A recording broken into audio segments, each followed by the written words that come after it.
Hello there, and welcome back to Knights of the Nerd Republic, the show where your favorite nerds bring you all the news and commentary from the galaxy far, far away. I am going to be distracted by that GIF. I got to change my window. I am your host, Jared the Dark Jedi Bachman Stubbs, and in-house we have your favorite Gungan Sith Lord, Levi Baum.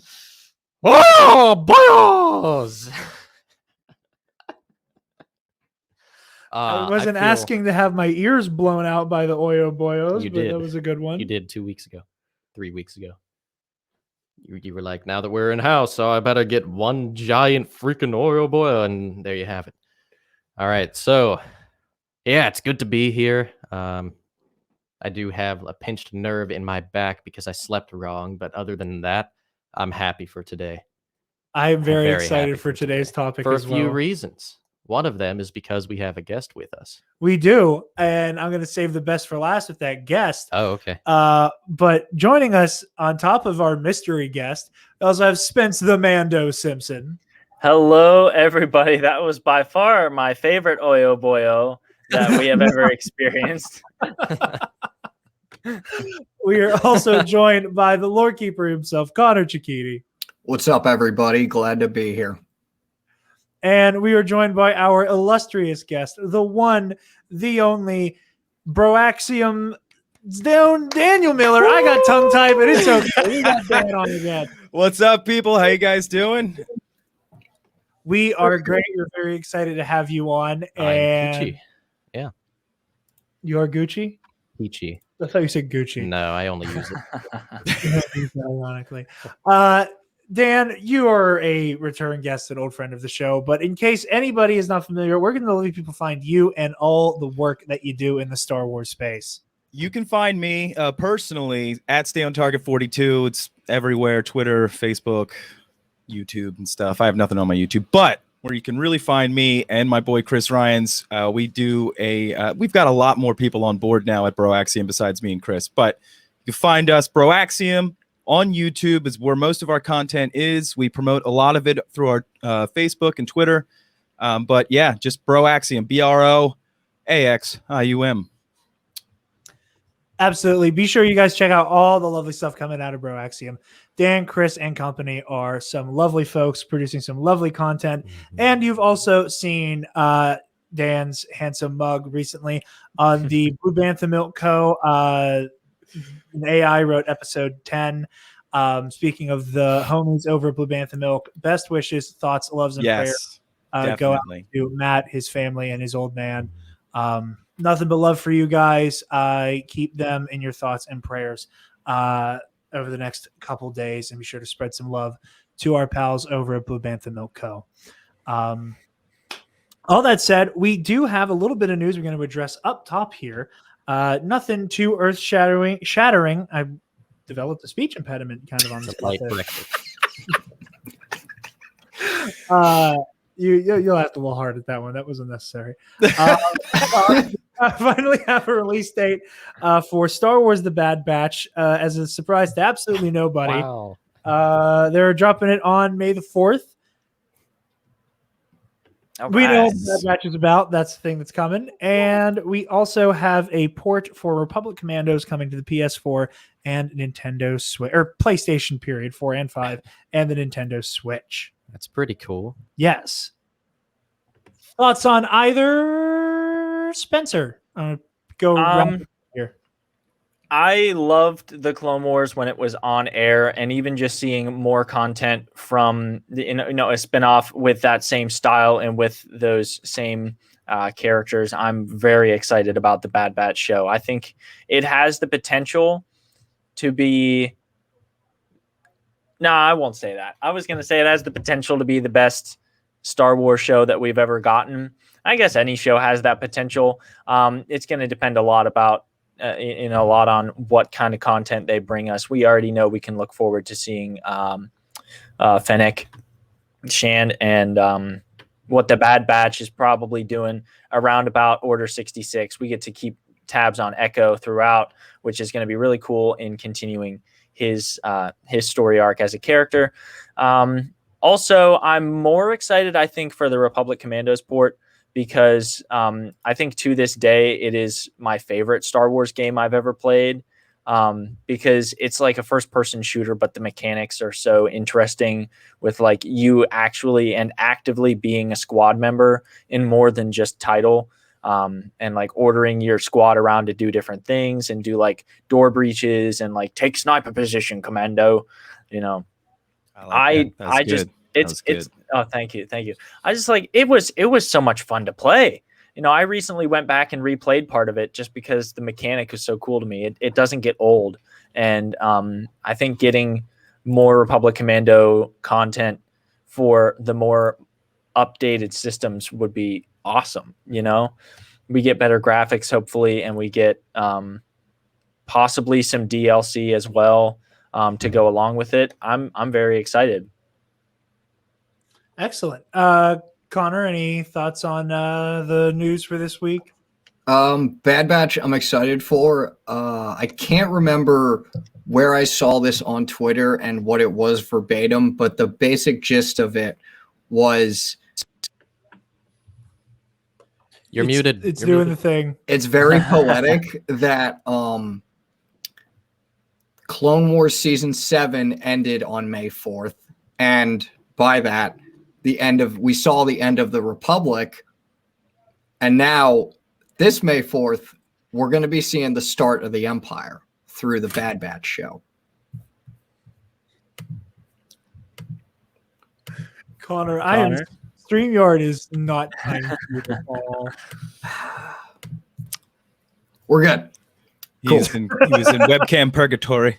Yeah. I'm really excited for Bad Batch. I feel like it's going to be, I don't want to say sleeper hit, but like, for lack of a better term, sleeper hit. I think there's I think you're on something with that. I think a lot of people are like, oh, neat, Bad Batch. And then it's going to come on. Everyone's going, holy shit, the Bad Batch. Like, I think it might end up being the TV version of Solo, where it was like, no, but like, there were very few people who were like clamoring for it. But by the end, it's going to be a fan favorite. Oh, for sure. Yep. And then Republic Commando, I'm excited for because the only time I've ever really played it was when I was up at a college friend of mine's dorm about like 3 years ago when I was in college. He had it up there and he suggested I play some of it. So I was like, all right, cool. I've heard good things about this game. And I faced off against super battle droids for the first time. And so knowing that super battle droids apparently were super easy to kill both in the movies, the shows, and other video games before this, I pretty much thought, oh, this will be a cakewalk. Nope. They're called super battle droids for a reason. They're incredibly hard. And I'm excited to face off against them again on the PS5. So, yeah. That was something I found out as well, is that like in most of the shows and stuff, like one blaster bolt will take out a super battle droid, even though they're super. But like in Republic Commandos, you got to put lots and lots of blaster bolts, or you got to like direct hit them with a grenade launcher to take them out. I was like, wow, these guys are actually pretty difficult. Yeah, I mean, I feel like the game sets the record straight. You know, like in the movie, they got to give you that spectacular, like everyone's destroying these things like it's no problem. But really, you know, what about the, you know, everyone else you're not seeing? Everyone knows that the B1 battle droids are nothing, but those super battle droids are pretty big boys. Yep. Yeah. Thick boys. They're very Episode thick. did them well. Yeah, there's one that takes 2 shots to kill. Yeah, and he just well, no, there's one he just gets back, pimp slaps whoever's in front of him and keeps Oh, yeah, he going. pimp slaps Yeah, the that's B1 right. battle droid. That's right. He just like I'm not making that up, am I? No, you're No, not. No, that's on that was Geonosis. that's definitely Geonosis Attack of the Clones. Yeah. Come on. Yep. So yeah, I Bad Batch. Now, if you've ever read the I think this was I can't remember the writer, but it was definitely during the Star Wars run in the comic books, Marvel Comics. Scar Squadron was basically the same thing. It was these, you know, the squad of like 5 dudes who were all different. They had a big brawler, you know, a smart guy. They had like a Rambo, like it was almost exact. And Chris Ryans, he's on a running theory that the Bad Batch eventually becomes Scar Scar Squadron, and then they're led by another guy like the original crew.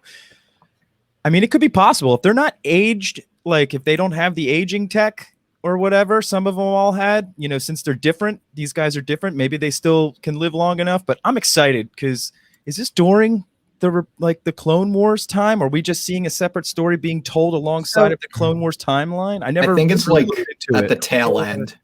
Okay. Yeah, because in the trailer we see them witnessing the attempt on my life has left me scarred. Yeah. All right. So all when right. we So see them, we see them see the first Galactic Empire. Like we see that they are seeing that. cool. So presumably this picks up at the half hour left mark of Revenge of the Sith. All right. Yeah, I'm definitely excited. As for Republic Commando, I've never played it. Oh, Yeah. you're missing but- out. Yeah, that's what I won't be. Yeah. Yeah, it's going to be coming out, and I'm going to check that game out definitely. So, sounds like fun. Is there going to be a not like multiplayer as in, but like, are you able to do like some co-op with a friend or anything? Is that involved in this game? I think there was online in the original game, so I assume they're going to do what they did for OG Battlefront 2, where they kind of revived that whenever the newer platform kind of came out. So I would assume they'll do some kind of online platform, but I don't know for sure. All right, cool. Hey, Batman's on screen. Levi, Yeah. thoughts on the news, friend? Yeah. I didn't play Commandos either, actually. Ha! Thought See? I did, but it was actually Renegade Squadron on PSP. Nice. Not the same thing. Very different game. Very underrated game. I agree. Shameless plug. Connor and I were on Skywalking Through the League this week on their live stream, and I brought up that game that I was like, it feels like a fever dream. Right. Because, No like, one the talks whole- about it. Did it exist? Yeah, Yeah. did it exist? The plot is based around two experimental clones who aren't clones of Django, but are clones of the Force sensitive, and like one becoming a Darksider and one becoming a Jedi, and them fighting through the Galactic Civil War. One of them trains with Rom friggin' Coda for a minute. It's a lot, and nobody talks about it.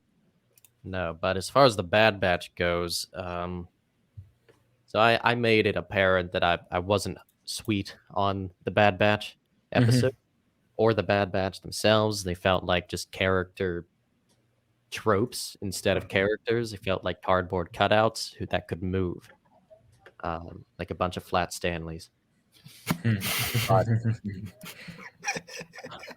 But you know that can change with their own show, and I hope it does. I really, really love the Clone Wars art style, right? Especially fourth season beyond. Seventh season was beautiful. It's beautiful, and it looks like we're gonna get the same treatment with Bad Batch. So I'm excited. Hopefully, this show will get me to like them more than I do. I don't dislike the Bad Batch.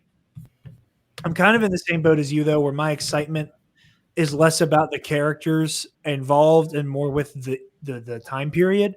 Like whenever Connor and I were on Skywalking, I am way more interested in seeing the transition from the Galactic Republic to the Galactic Empire than I am to see any of the Bad Batch's adventures, really.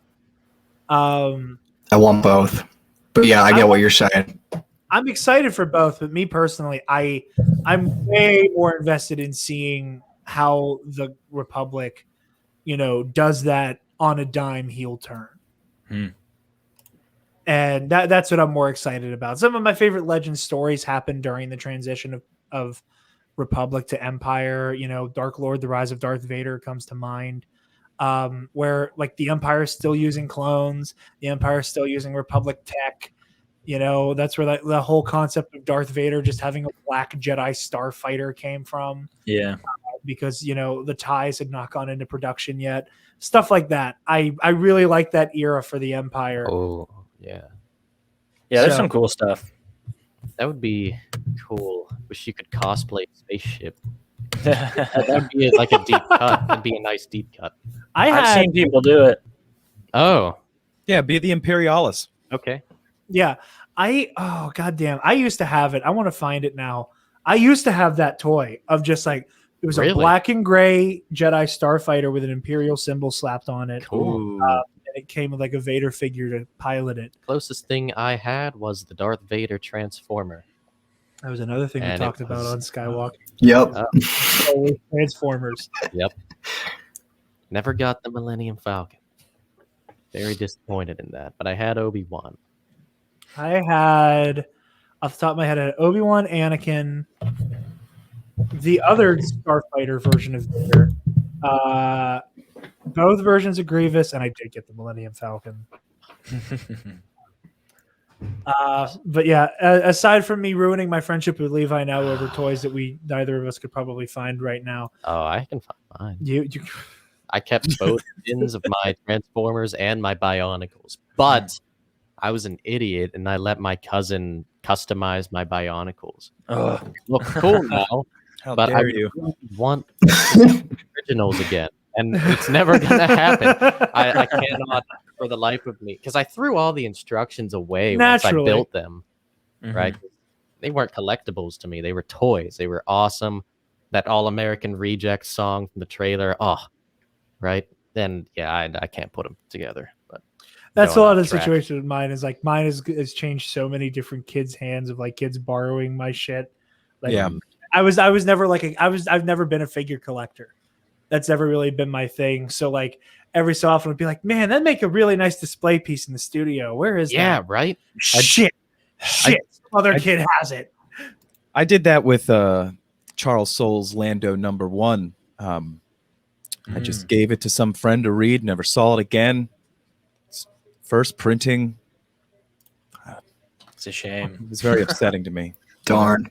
Never let people borrow your collectibles that you don't know are collectibles. How dare you? It's a sin. It shouldn't be a sin. Yes, greatest advice. Don't take your toys to school. Do not take Yeah. your toys to school. Yep. I lost a couple of my Transformers that way. I lost one really cool Yu-Gi-Oh card called Victory Dragon. Oh, Worth some money. feel And that in my don't have soul. it. but would you sell it? Would you sell it if you had it now, or would you just like to have the bragging rights of knowing you have something worth that much money? Yeah, the second one. Second one. Levi's here for the flex. Mhm. Oh, that's If- sorry. what If were you remind me, I can bring a couple Transformers in. If- there is a section one. of the room that does need decoration that I might take you up on that for. Okay. You know, those things, when I was a kid, I feel a little old saying that, but they were extremely hard to put back together. Like, you could make them into the man, and then, like, you would try to make them back into a truck. And Yeah. I'm like, where does the leg go? There are a few that I just can't do, like Megatron and the gun. I can't turn him into the gun if I turn him into the man. And there's like one bulldozer from the first movie. I can't put him in a bulldozer form. Save my life. That's I very just love difficult. to try and put him into a man. I know. I have made them. I have deconstructed him into the man, but how do I make him back into the machine? Right. And while we are still off track, what a pathetic supervillain the original Megatron was. Just turns into a giant gun. I That was is thinking so the same lame. thing. Who's shooting it? Yeah, and whoever I don't know. I don't know. Right? Yeah. Sorry, I agree with you, Levi. We can go All back on track if you want. Yes. Sorry. Coming soon to the Nerd Academy Podcast Network, Dan and Levi are just going to do a Transformers podcast.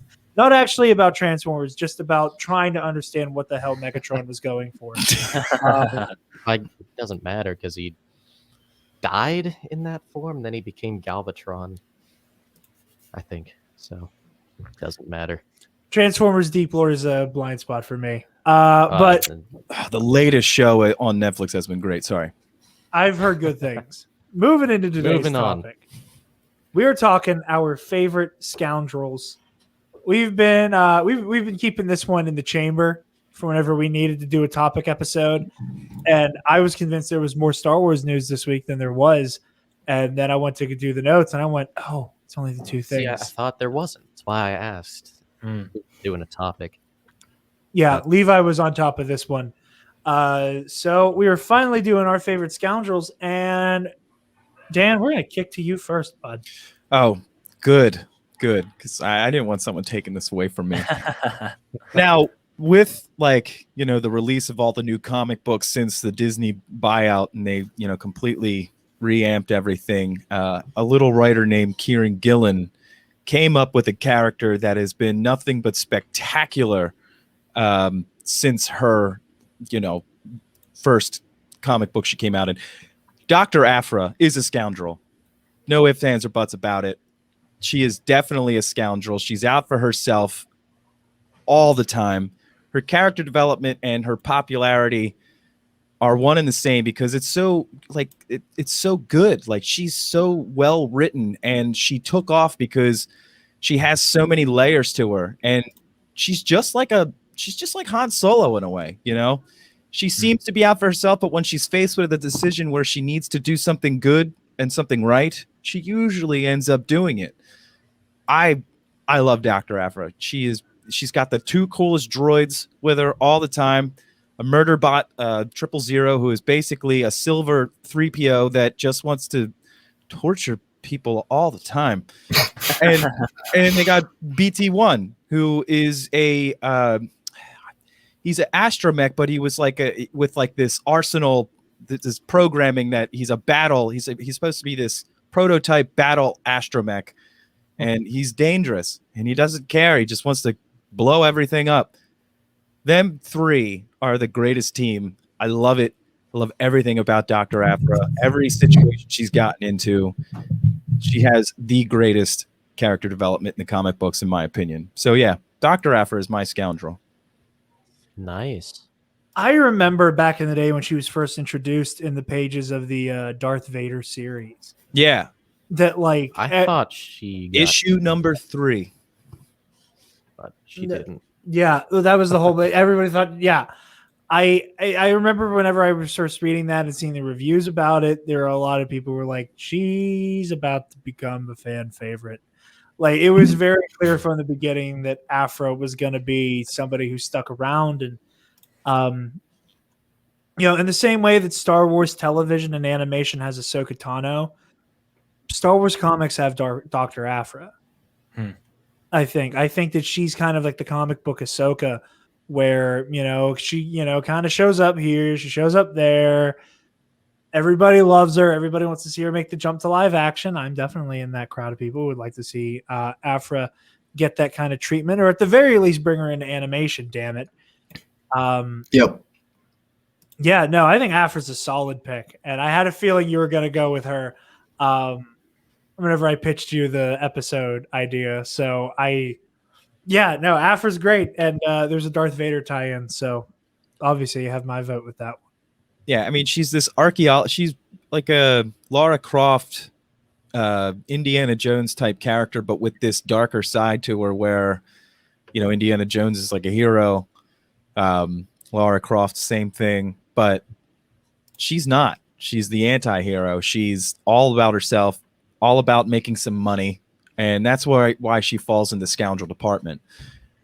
If she wasn't that, she would definitely be in the protagonist hero department, but she seems to make the right decision when she needs to. She's helped people out.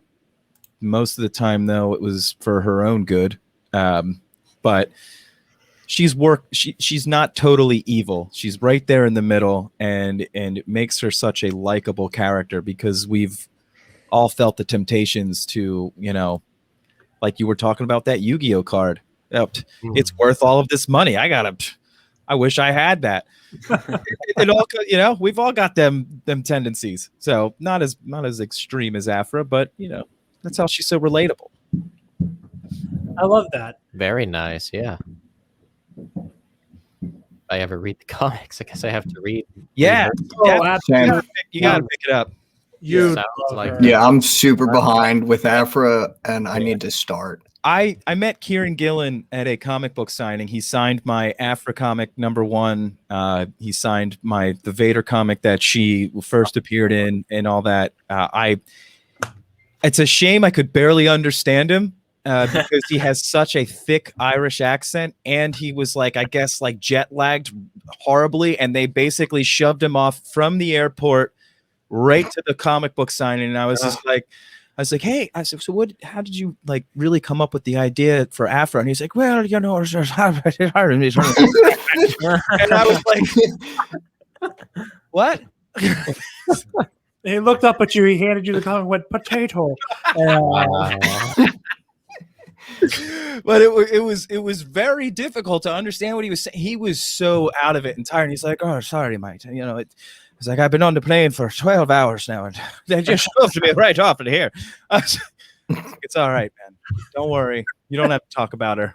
But he tried to tell me that he wanted to have someone that, you know, wasn't afraid of Vader, who gave you that Han Solo feel, but, you know, also was a little bit more darker to add a little spice to the Vader comic and everything. So it was perfect. She was perfect.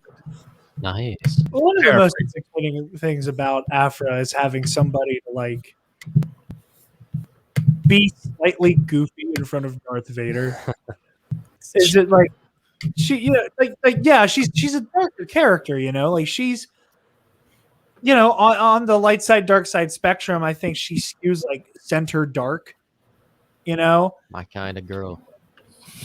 but the fact that she kind of like, but she doesn't play it 100% serious, Right. even around Vader. Like there's like a silliness and fun to her. Bad characters can be funny. They can be funny, As and in they're bad even guys, antagonists. and they're even funnier when they're being a goof ass Yes. in front of Darth fucking Vader. Yeah, absolutely. Yeah. And don't get me wrong, she is afraid of him. She's mentioned it plenty of times that she's always 1 second away from him, just, you know. She's definitely scared, but, you know, she just doesn't show it. She tries to keep her cool every time she's around him and talking all that shit. And I love it. Well, is it basically because she knows she can't do anything to him, so she might as well just be a jackass? Yeah, I mean, he's hired funny. by her, and that's how like their relationship kind of starts. Okay. And like it's basically him doing the like, if you fail me, I'm gonna kill you. And she's like, noted. Yeah. I didn't say I couldn't annoy you though. Right, exactly. I mean, there's been times where Vader's even just like, you know, will you shut that mouth of yours? But not really those words. But, you know, there's been a couple of times where he's mentioned that she's insufferable when it comes to her chattering away. I love it. But he doesn't kill her. He doesn't kill her. That's funny. Yeah, proof that Anakin is alive in there somewhere deep down. He tried. There's She a got away once. She did get away. yeah, he Was did. that the first comic? I think it's in the Vader series where he tries to take her out. Yeah. But there's a little bit of Anakin in there still, and that's how you know is that Vader even for a second puts up with her. Deep down in the darkest, deepest recesses of Vader's brain is an Anakin Skywalker who is pissing himself every time Afra opens her mouth. Like there's a part of Anakin that is alive and well. It is kept alive by Afra and her fuckery. I could see that part of Anakin just be like, it's funny, you can laugh at it. Listen, I never want to hear Darth Vader laugh. I remember Soul Calibur 4, okay? If you do Vader's arcade path and you beat the Vader arcade, he laughs maniacally at the end of it. You don't want to hear Vader laugh. Like you just really don't. Like Was it just awkward laugh, or was it? Maybe his Relax. respirator was on the fritz, and he was just like,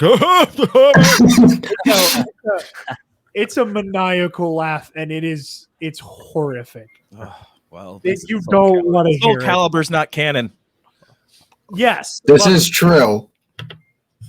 Not my Vader. Hashtag. Let's start it. Kennedy doesn't hate Darth Vader makes him laugh. I'm gonna try to pull it up, cast it on the TV. Levi, Yeah. your favorite Scoundrels? Now that I've had more time to think, I actually thought of quite a few. So I'm just gonna say one for now, because one or two might be yours and yours. So just gonna. So I'll have to like stick to my character and say Dash Rendar is my favorite scoundrel, and I hate that people hate on him because he has that '90s look. I don't freaking know what that means. Dash is great. I love his I cockiness. love Dash. Yeah. Yeah. Cockiness, yeah, he is a mercenary, but like he prefers to work for not the Empire, right? That is certainly a step up in the galaxy. Is not just working for the Empire, right. Now in his game, his Nintendo 64 game, which isn't really playable by today's standards, he's a total Chad, right? He takes down one of the AT-ATs, and that was canon. I don't know if it still is. Fights an AT-ST on foot, kills one of the IG-88s on Ord Mantell. That is awesome, and that boss fight scared me because it was so dark in that room. And all IG-88 does is spray those purple pulse fire cannons. Holy crap. It fights Boba Fett to a standstill, right? Tracks Boba Fett down. Like he originally, Dash is the reason they found Han Solo after Boba Fett took him. And then blows up the freaking space mafia. Right? And then in the chaos fakes his own death. Now he's like sipping Bacardi on a beach planet with a Space different Bacardi. name. Real quick, I'm gonna interrupt you for 1 second because I pulled up the video of Vader's Soul Calibur 4 ending. So, okay. Can we hear the laugh though? We will be able to. I'm Oh going. God! What? You decided to torture us. Yeah, I decided. It's one of those. If I have to see it, you do things. Great, Yeah. thanks. Okay, so people watching the YouTube version, direct your eyes to the TV behind us. And hopefully this isn't an eardrum blowing out.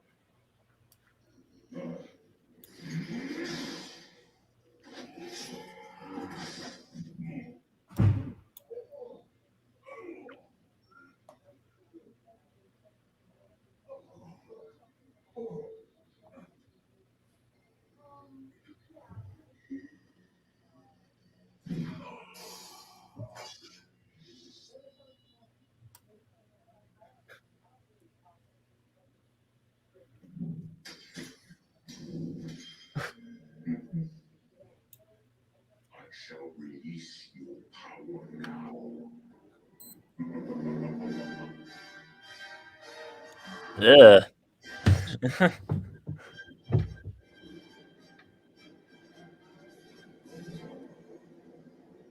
Okay, that's enough of that before we get a copyright strike. Because the Imperial March. Yeah, I don't like it. I don't. Not because of Soul Calibur. No, because it's going to be the Imperial March music. Yeah, that's Vader's laugh. You never need to hear that again. I don't like it. Not at all. I think he might laugh a little bit more at the end, but I think there's too much Imperial March there to get away with that. Anyway, I apologize for interrupting you, Levi. I was pretty much done. Yeah. He's a badass. You commonly refer to Dash. I should make this full screen again so that we can see everybody. I almost forgot to do As that. the better Han Solo. Yeah, you commonly refer to him as the better Han Solo. Yeah, I do. Do you actually? Is that Have a something you problem with that? I have a problem with it. I just want to know, is like, is that actually your take, or is that like your I'm Levi, I'm going to say the thing I know is going to like piss somebody off a little bit? It's better when he does it with such an even keeled voice. Like you are the most even guy I've ever listened to. I love it. Oh, thank you. Oh, you should meet one of our friends, Luke from school. Oh my His god, deadpan delivery cracks me the hell up. But that man has a ringtone and it's here all the time. Hi guys, I won the lottery. No, It's just right there. Genuinely, for me, he's genuinely more likable than original trilogy Han Solo. That's Just a gonna say really it. spicy Just gonna take. say it. Yeah, I think it's overrated. I think a lot of things in Star Wars, the original trilogy, are overrated. But Shots fired.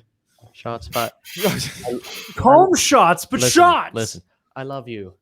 I know that would have been called corny and stupid in any other franchise, but in Star Wars, it's loved and appraised, and it's like, oh, the greatest freaking word since the Bible. And I'll debate you on that at a later date because I stand by. I don't it's know. fine. We don't have time to get into this. Listen, there's nothing funnier than like Levi, who's just like a really calm hot take machine, and me, who just like can't help but be a loud contrarian. Then you put us both in the same room where like my impulse to be the contrarian turns into me defending the mainstream opinion, but like in the weirdest way that I can. He makes me defend the Rise of Skywalker, and I don't like it when it happens. Oh, But Levi, I need to hear it. I need to hear your takes on the Rise of Skywalker. Really, We'll it's need to have you on another time then. awesome. Good. Yeah, we'll have to do Yeah. another Rise of Skywalker group therapy at some point, so we can all just get And the negative can't- feelings out, scream into the void, and then call it a day. And you can't like give me reasons through text. Like I gotta hear it from your voice because it'll make it that much better for me. So Oh, absolutely. yeah, good. Just Awesome. little sneak peek. I don't like Rey in that film at all. Good. Zero like for the main freaking character. I'm here for it. Who are we doing next? If you have other ones, you can rattle some more. No, I'll wait to see if any of yours coincide. Okay. In that case, Connor. yes. I don't talk about him that much, but I got to go with my main man, Cad Bane. His introduction in the 22nd episode of the first season, Hostage Crisis, where he legit goes into a Senate building and holds a group of senators hostage for a time, just captivated me the first time I saw it on screen in the Clone Wars, and I've never looked back. He is so cool, just as a person, because he's very calm and collected, and his character design's really cool. It's very evocative of the man with no name in the Dollars trilogy. He's very cocky, but like there's definitely a sort of, he's cocky, but like he can back it up too. He can afford to be cocky. Yes, He's he can a afford. The guy Yep. infiltrated. Didn't he infiltrate the temple? I think so. Yeah, he stole a holocron from the temple. Like, come on. He's just so cool. He's no nonsense. He's smart. He's, cunning. And I think probably one of my favorite moments. Hold on. Looking back on it. What did you just say? We already covered this previously. Yeah, he talks like Squidward. He kind of does. Now that I think about it, Right? yeah, He just doesn't have that. yeah. He doesn't Yeah. laugh like that. But everything else, yeah. I see it. Space clarinet. Yeah, I have- forgot about this. Sir.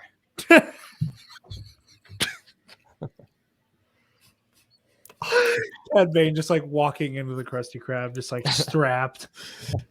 Hey, Krab, this is my 2 weeks' notice. But I think one of my favorite things was when, I can't remember what episode or what season it was, but he kills this clone trooper. But before killing him, he switches out their outfits. So he's disguised as a clone trooper, and they're now in his outfits. So Anakin, Obi-Wan, and Ahsoka all think that, oh, this clone trooper killed Cad Bane. He's done for. And no, that's not the case now. So it's just, for me at least, it was really cool, and still is really cool to see a bounty hunter and scoundrel as successful as Cad Bane in Yes. Star Wars. Yeah. Instead of So- just being told they're successful like Django and Boba. And we all see those stories. It's just for those, it's sort of, we've seen them fail over and over again. So they never got that reputation for the most part, for some part from the fans. But Cad Bane sort of just, he showed it. So on the screen. Yep. I'm right there with you, Connor. If I'm being honest, you stole one of mine. Nice.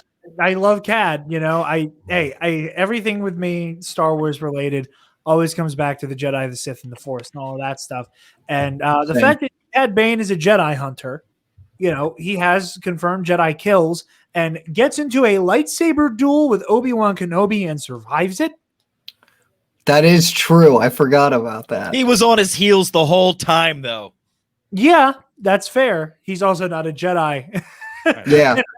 And had to, you know, absolutely dunk on and steal the lunch of Quinlan Voss to get his sword to do it. I just have I just defend Obi-Wan all the time. It's just like reaction. Sorry. Oh, that's how I am with Kylo Ren. You can get me to defend some of the most egregious behavior if the wrong person is saying anything mean about Kylo. I can confirm. Yeah. Listen, we can confirm. One of the most proud moments of my personal growth as a human being was whenever Spencer and I were doing the season 1 versus tournament, and I just outright said Kylo Ren can't beat Exar Kun. Okay. I've grown as a person. I could say that. But no, yeah, Cad's absolutely one of my favorites. He's such a badass. He's so cool.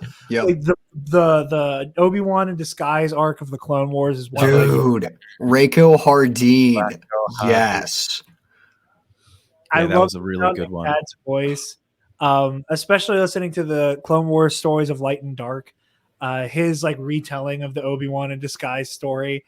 He's like, so I stole the guy's hat. Like it was like yeah, I love his voice. It's so good.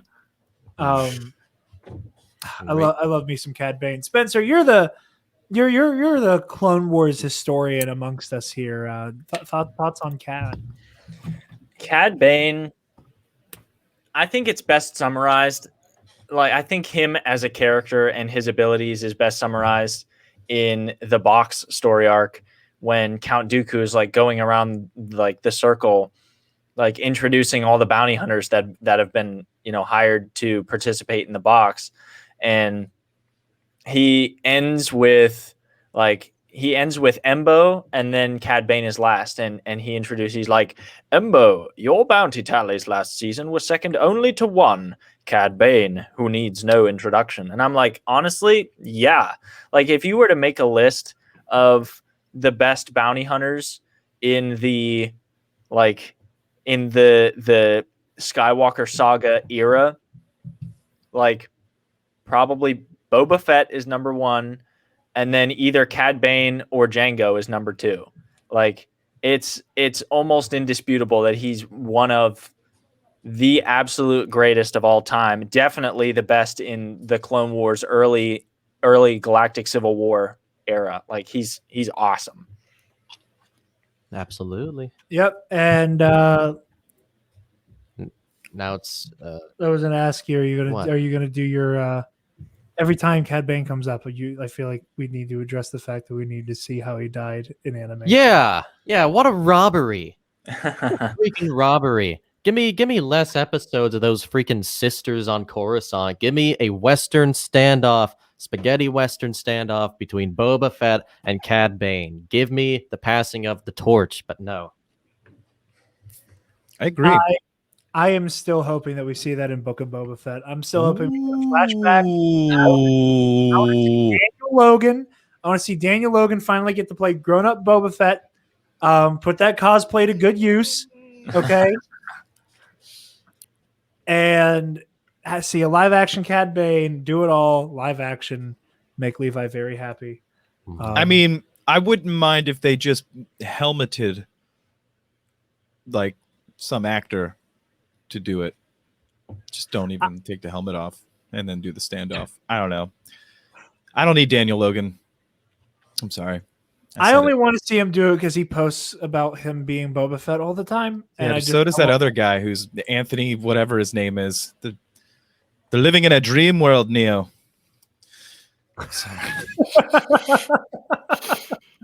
All Boba Fett's are valid. I almost said all Boba Fett's matter, and I don't want to make that joke. I'm drifted. Good form. Good form.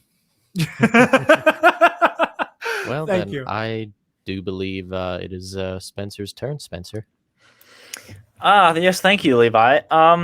Spencer. I don't know how spicy of a take this is going to be, but I have such like a professional crush on Woody Harrelson. Like, there is nothing I have ever seen him in that has disappointed me. Like, never. And Tobias Beckett went from being like one of the two main reasons I went to see Solo in the first place, being Woody Harrelson and Donald Glover, and like became maybe one of my favorite characters, definitely my favorite character in any anthology film, but maybe one of my favorite characters in any live action Star Wars movie, because like he has the mentorship mentality, but he has like the suave sophistication of like one of the goats, you know. Yeah. Like, we never see him before, we never hear about him, but you can tell that like he's been doing this for a long time. And if he's on the payroll of like Crimson Dawn doing special assignments, then he's got a reputation. Like, his quick wit, like I think it's Lando, who's like, Tobias Beckett, like the Tobias Beckett who killed Aura Singh, and he was like, well, I pushed her. I'm pretty sure it was the fall that killed her. And I'm like, dude, that's awesome. That's legendary. Like, I mean, yeah. Go ahead. I'm sorry. I'm with you 100% on this one. And when he's playing space chess with Chewie, and he's like, think, do you want to make that move? Do you want to make that? You made that move. All right. I guess I'll just have to destroy that little guy. You know, He's not even afraid of a Wookiee. It's like his confidence, and like the only thing I guess I could like really do without for his character is like the like really showboaty like pistol twirling stuff that he does. That was so dope. I mean, Oh like my it was. God. I love that. I personally am like, there's a level of like old Western style scoundrel pistol twirling that's like sophisticated and badass. And then there's like, you cross a line where like you're doing a flip every time you shoot somebody. You're like, you know, doing this action. You're like a professional yo-yoer. And I'm just like, it was a little too much for me, but like, that's my one biggest complaint with how they made his character. But other than that, like, there are so many moments in that movie that I just smile. I'm like, first of all, the writing for Tobias Beckett is really awesome. Second of all, Woody Harrelson is an incredible actor. Like, maybe one of, in my opinion, like the most underused, underrated actors in Hollywood. Like, he does a lot of stuff. I think the only thing of his that I was ever like, that was interesting, was his cameo at the end of the Venom movie. When he's like, there's gonna be carnage. And I'm like, oh God. That movie's gonna be bad, but I hope it's self-awarely bad. Like, the first Venom movie was bad and they didn't know it, but it was good because it was bad. And I hope if they make the second one, they realize, yeah, the first one was good for a lot of bad reasons. So let's lean into that and just make it like as weird and off the wall corny as possible. Sorry for that side note, but Beckett is. I need to just interrupt and say real quick, I hope everybody knows that there is a sick, evil, sadistic part of me. They cannot wait to make Spencer do a review of Venom. There's going to be carnage, or Let There Be Carnage. Honestly, I would love to do a review of Venom, because, like I said, that's like I don't even hate watch it. I watch it when I want a movie that makes me laugh for bad reasons. No, I mean Let There Be Carnage, like where like Woody Harrelson is like the co-star playing Carnage. He looks like a clown. He's got like that red afro going on. I'm like, dude, where does your face paint? Like, did they confiscate that when they incarcerated you? Oh my God, Spencer, whenever whatever you need to Google the set photos from Let There Be Carnage because he looks even worse. Oh man. But no, Beckett is my number one. If I had to pick a number two, because also he's awesome, it'd be Embo. Like I can't get enough of that guy. Like first of all, his overall demeanor, his like again the suave, sophisticated confidence. Yes. Like with his little like helmet thing that he does, and even like I just love the way he sounds. Like his language it's like made up Latin. You know, the way he says certain words and he like flicks his R's, and it's just like I watched a behind the scenes one time with Dave Filoni explaining how they came up with like the language for Embo. And basically, it was just like Dave Filoni really intentionally reading his daughter's French book poorly and just like completely butchering the pronunciation. And they were like, that actually sounds pretty cool. Let's like have somebody voice that for Embo. And he's just got this really cool, you can tell that as far as linguistics goes, like the, what is he, Kyoto or something like that, his species.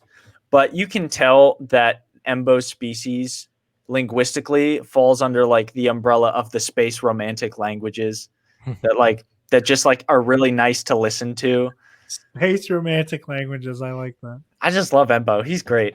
I can't get enough of Embo. I hope he shows up in Bad Batch. That'd be kind of a stretch, but like that'd be cool. Yeah, it would be. Yes, it would be cool. And Embo was one of the ones that I thought about.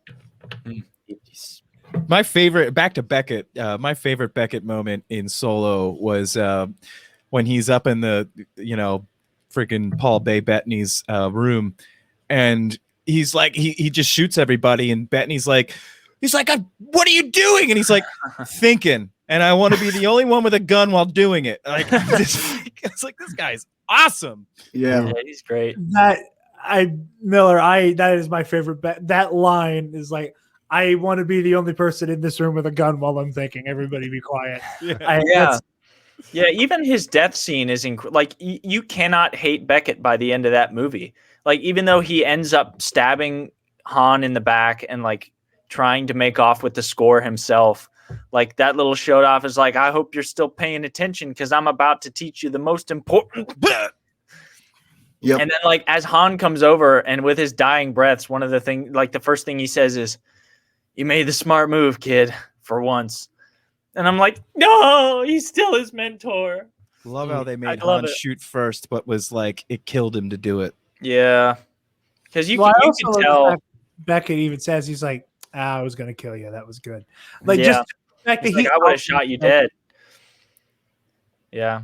Well, I remember, Spencer, you were talking about the line with Lando where he mentions, the man who killed Aura Singh. Yeah. I remember it was you, me, and Alexis seeing Solo opening night, and when he says that, I remember the the audible like that you and I both did at that bit. Oh, hi, Chris. Hello, that horrifying. Sorry. I don't know why Chris is. That was an I don't know why Chris is there. Don't even pretend like that was an accident. I love that conversation that they have, and just that little nugget that again, it's for the sweaties who know who Aura Singh is to go like, he what? Yeah. And Fred, even better, he got close enough to her to push her off of something. Yeah, and that's like an automatic credibility establisher. Like we don't know anything about Tobias Beckett, but like in the first half hour of the movie, we're like, oh, he killed Aura Singh? All right. He must be pretty awesome then. Yep. Yes, indeed. I guess it's my turn. It's your turn. Like I said earlier, I am a Jedi Sith Force user guy. Uh-huh. And one of my favorite things about the new canon is the fact that this is pretty much the first time I've gotten super invested in characters that weren't Jedi, Sith, so on and so forth. Yeah. One of which being, I kind of love Lando Calrissian now. How could you not? I always liked Lando. I always went, yes, Lando, iconic, legendary character. He can't use the Force. He doesn't have a lightsaber. Not my cup of tea. Now, does this have something to do with a certain writer, director, producer, rapper, actor who plays his younger counterpart? Maybe. But just because it's childish Landino, homegirl, drop it like the NASDAQ. I love Lando in the current canon. I like a lot of his appearances he's made so far. His mission in the Battlefront 2 campaign is hilarious. The fact that just Lando is like that all the time. That's just, there comes a point for him where I think Lando's in Solo, with childish Landino, he's kind of putting on an act a little bit with all the suave, everything you've heard about me is true. I don't think it's quite legit. Just poker face. I think by the time we get to The Empire Strikes Back, he is completely committed to that kind of behavior. I don't think he knows any other mode than I'm going to try to sleep with Han's girlfriend in front of him. The old smoothie. I don't think he knows anything other than that energy past a certain point. And the fact that he is in the heat of battle on Sullust and is just, hey, Shriv, is there room for two in this ATST? Who he is as a person at that point. It is so good. I love that. It's we're on a covert mission. You hear Shriv and in the ATST, he's like, did you have to wear the cape? He's like, there's not room for you, me, and the cape. Oh, I like to wear my capes. That's just his setting. Yeah, I think one of my favorite Lando moments in Solo was when Kira's trying to put out the fire on the Falcon. He's like, oh, that's a custom piece. Yeah, that I'm pretty sure. No, it's Beckett that walks in on Han and Kira. It's been so long since I've seen Solo. I got to rewatch it. I love everything there. I love seeing Lando past the point of being able to give a shit in Solo.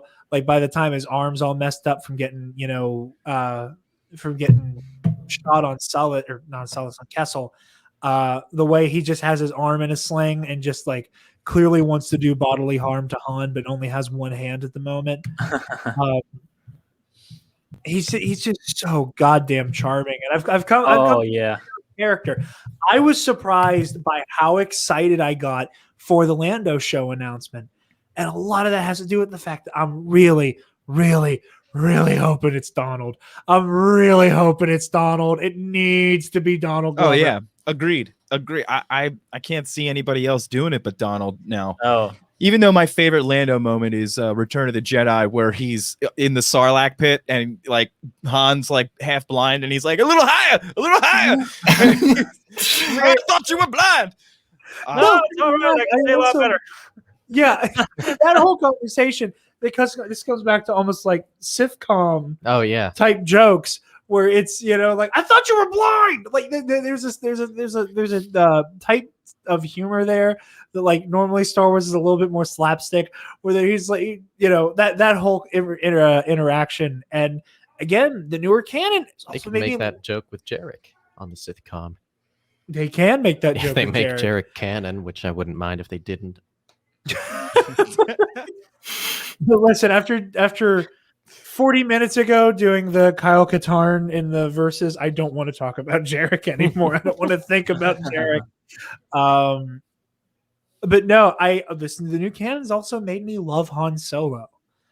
Yep. Same. Well, in as a scoundrel. I like more. I like Han Solo more. I don't love him yet. Nobody picked Han because he's too easy. It's too easy. Yeah, it's too typical. And that's the thing. We got to be unique. I don't think I ever would have considered Han in my top 20 Star Wars characters pre-Disney, but between his characterization in The Force Awakens and in Solo and in the Battlefront 2 campaign, and that mission with him, made me love Han, Hmm. which was like felt weird. Because again, that was just never the type of character I really gave a damn about until recently. And yeah, it's the easy answer to say Han Solo. Yeah, it is. Um, Well, I don't think he's a scoundrel. I think he's the I don't OG count him. scoundrel. No. He's a scoundrel. He's a protagonist. He ain't no scoundrel. You can have scoundrel protagonists. He's a good guy though. Afro. Yeah, I mean, in Solo, I feel like you got But she's in it only. For you her. got the like feeling that. Sorry, Levi. What? That's okay. Han loses his edge. Right? He's in it for other people, or he's in it for Leia. I mean, yeah, it just goes to show exactly. I mean, that's he has this like ability to act like he's not, but he totally is. It's the way he was in Solo. I mean, that's where you got that character development from, was Solo. Like he acts like he's all about himself and being the big dog, but when it comes down to making the right choice, he always makes the right choice. He's never not. And he always burns criminals. He like burns bridges with all of them because he doesn't care about them. He thinks they're all scum. That's why he had the Kanji Club and whoever after him. He doesn't really care about them and guys. Death Gang. Yeah, the Guavi and Death Gang. Like, he doesn't care. I don't know. I guess with Calling the yourselves movie, the he's a Death Gang and scoundrel, thinking but you're the good guys. Yeah. I guess with his own spin-off, I guess he'll count as a scoundrel, but without that, I wouldn't count him. I'm wondering Well- with this Lando show, when does that take place? I mean, like, I would love it if there was some sort of Alden appearance, because, I mean, they did sign him on for 3 movies. They might rearrange that contract and bring him on for some cameo action. Who knows? Yeah, those contracts are all really interesting with how exactly they'll play out. However, I am gonna add one more person to the mix here, and we already talked about her a little bit. Legends Aura Singh is fucking terrifying. In the Clone Wars and in canon, you'd think she's just your run-of-the-mill bounty hunter. In Legends, she's an ex-Jedi who Grievous-style hunts Jedi for sport. Oh, On top of the whole assassin racket. Loved her fight with Sherad and Asherad Het. oh wait, that's right. She fought Ayla Secura at one time. Yeah, I know she fought Ayla, and she fought and killed Sherad Het, and has a very, very, very, very gruesome fight scene with Asherad, also in the old Legends comics. And she's definitely a favorite of mine because I like force wielding scoundrels. I like, What about Kyle Ventress? She kind of ends up becoming in the bounty hunter mercenary racket. I was considering her in my brain. That's, yeah. I mean, like, I'm like feeling like you're talking about her as you keep talking about force sensitive wielding. I just don't see enough of her during that period. Right. That's the nail in the coffin for me on that one. Well, Dark Disciples, she's doing the bounty hunting and everything. She's in that mercenary racket. There's a whole book. Yeah. I'm just saying, but a lot of it's just we don't get this experience. A lot of it in like its fully fleshed out form that like clearly Clone Wars wanted to have. Plus, Dark Disciple is kind of hurtling towards her committing herself to the light. Like I'm kind of with Ventures, I kind of fall into the camp you fall into with Han, where it's like, yeah, but the whole point is that he stops being a scoundrel. With Ventures, like the whole point is that like she wants to take up the light again. True. And how she's that like that's kind of the crash course she's headed on. But because Star Wars doesn't know how to do redemption without death, she's extra crispy. But yeah. Lando, Han, and Legends Aura Singh are definitely my picks. Also, for a minute, that applies to Kyle Katarn, who first a series for March. Check it out. But he also cuts himself off from the Force for the most of his mercenary doings and only becomes a, technically speaking, Dark Jedi whenever he thinks Jan is killed by Desan and his groupies. Was Coran Horn ever a scoundrel? I love Corin Horn's story. Love that guy. I'm not sure. Okay. I would hesitate. Just because you're from Corellia doesn't make you a scoundrel. Right. But you Right. could say it's a prerequisite. not every person from Corellia is a scoundrel, but every scoundrel's from Corellia. Sound right either. Yeah. Let's see. So I mentioned that I had a couple scoundrels. All right, and one of them was Embo, so I don't have to talk about Embo. The fact that he I am gonna mention him snowboarding on his hat. Yes. That's dope. Hilarious. But all right, Hondo Naka. Oh yeah. Oh yeah. Oh, he's I can't believe no one actually said anything about Hondo. I was actually expecting Spencer too, Mr. Mhm. Clone Wars Encyclopedia over there. Hondo's good, but I'd say he might make my top 5. Okay. Maybe Hondo's good, but he's not Embo good. I He's love not it. Beckett good. It's a change of pace. It's a change of feeling every time he's on screen. He gets down a door, Kenobi, right? Beautiful. Hondo's more of like a scoundrel with his mouth than he is with his skill with a blaster or like his mercenary Right. capabilities, because he's not a bounty hunter. He's just a pirate. Pirate, yeah. Yeah. That still means he's in it for him. Oh yeah, definitely. I'm not arguing the fact that he's not a scoundrel, but like it's just so funny He's not because a he's gunslinger, yeah. He's compared elite. to anyone mentioned, he would get his butt kicked by any of them except Exactly. talking his way out of it, you know? Or having an army Yeah. behind him. Oh, exactly. Of all the weak way. Yeah. Yeah. And he has like some semblance of a moral compass, right? He helps Yep. Katuni. True. I think, yeah, Katuni is the Adi Galia little child thing. Mm. And yeah, he has a sweet spot for the little ones. Always humorous, like I forget the bar, but like the line. Like season 5 or season 6. He's done with the Jedi. Like anytime the word Jedi pops up, no. Hey, you know the Jedi. Whenever I was watching The Mandalorian with my little sister, and like we all knew like the Ahsoka episode is coming. I sat her down. It was Thanksgiving break. I sat her down and I was like, we are going to do like a greatest hits of the Clone Wars, so you are ready to meet Ahsoka. And I did not realize the sheer amount of Hondo episodes, because like in my mind, I'm like, man, we're probably gonna end up skipping completely over Hondo Ohnaka, aren't we? And we had like 2 or 3 arcs that are just nothing but Hondo that I was not expecting. Like, you know, between Dooku captured, Maul on Florum, Felucia. yeah, Felucia, and then the Gathering arc. I love Hondo. I loved seeing my little sister's like reactions to him. Yeah. She's like, who is this guy? Like, he's just, you know, he's a professional goof ass. And that's He's a goof. Yeah. He would fit very well in a Guardians of the Galaxy movie. yes. Put it I that want way. to see And Hondo I'm and quite the Yondu. fan. I hang know, out. like I'm the odd one out. I think Guardians 2 is way superior, and Ooh. yeah, you're wrong. Yeah. No, sir. No, sir. We can hash that out a different time. Yeah, we can do that Absolutely. on the main show. Absolutely. Yeah. Not on here. Oh, that's fine. You know, I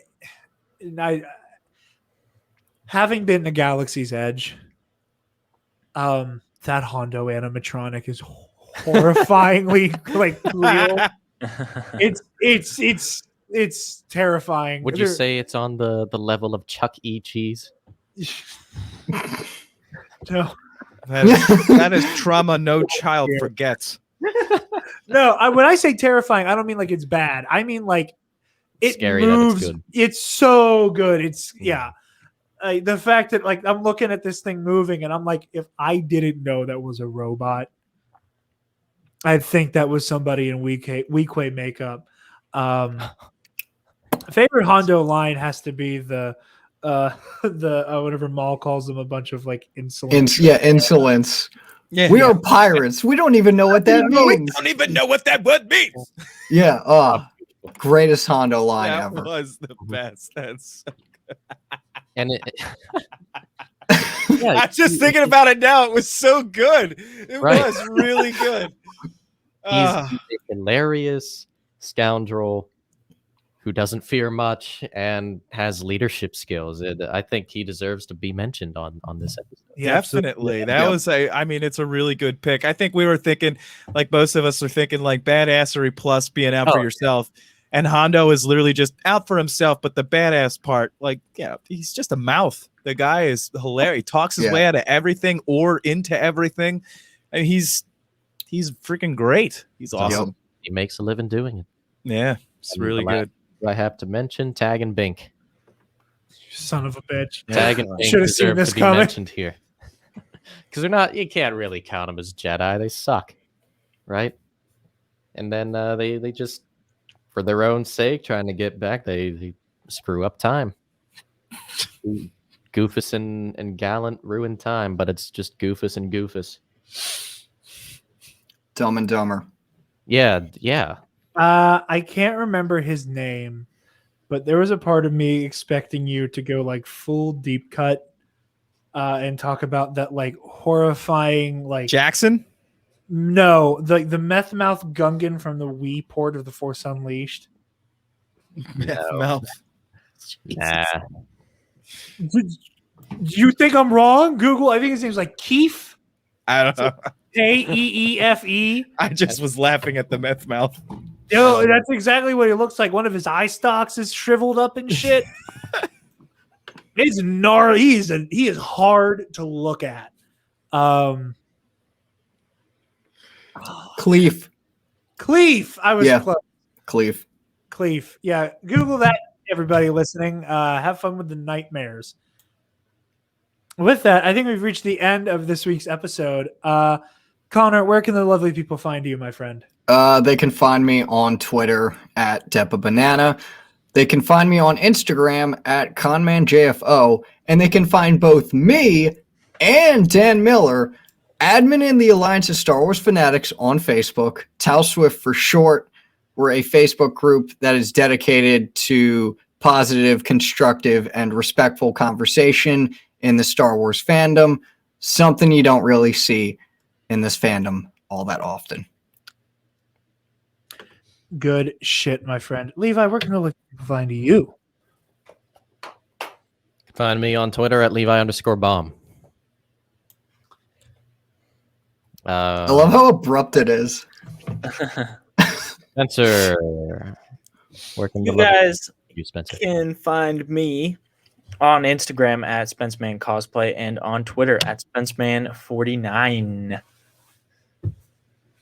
Dan, Ooh, okay. We're just, okay. We're doing it this way. I'm shut the we're popcorning here. You can find me at Stay on Target 42 on Twitter, Instagram, TikTok.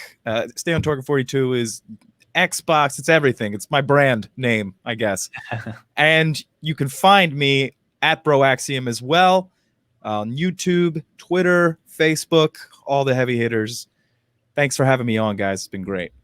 Oh, it is Great to have you on. Yeah, this was awesome. I'm glad I finally got to meet you on an actual episode. Feelings mutual. Yes, like I said, it's always a great time to have Dan on. Ties run deep, shit goes back all the way back. You guys can find me on Twitter and Instagram at DarkJedi2552 and find the Nerd Academy podcast on Twitter, Instagram, Facebook, YouTube, and on our website, www.thenerdacademypodcast.com. I'm said some real incriminating shit. And if you're feeling so generous, you can check out our Patreon. Speaking of our $10 alumnus, thank you to Case and Brion, the Waffle Wizard, Delta 9. Guess who we shall be seeing later. Case and Brion, Delta 9, Zach Canals, and the Waffle Wizard. You guys help us produce the content we love to make. Yes. Check out the $5 tier of the Patreon where you can hear Spencer and I deal with the latest episode of the Knights of the Nerd Republic versus series, Kyle Katarn versus Darth Malgus. We have our next episode of Heroic History 101 coming up, which is going to be Volume 1 of Nick Spencer's Captain America, Sam Wilson, Not My Captain America. That's the name of the run, not my opinion.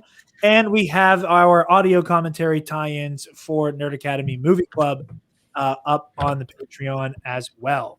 And if you'd like to support the Nerd Academy podcast even further, you can check out our TeePublic, which is linked on our student store on the website, where you can get all manner of Nerd Academy goodies like this lovely pillow. Ooh. Yeah, you can get pillows. Mm-hmm. You can sleep on us without sleeping on us. Wow. I'm gonna every time I tell that joke, I get a reaction and go, okay, that was the one that makes me want to retire it, and then I just forget to come up with a new shit joke about our merch. With that, thank you so very much to Daniel Miller and all our friends over at Broaxium. Love you all. Thank you all very much. We are honored that you have joined us, and may the force be with you Always.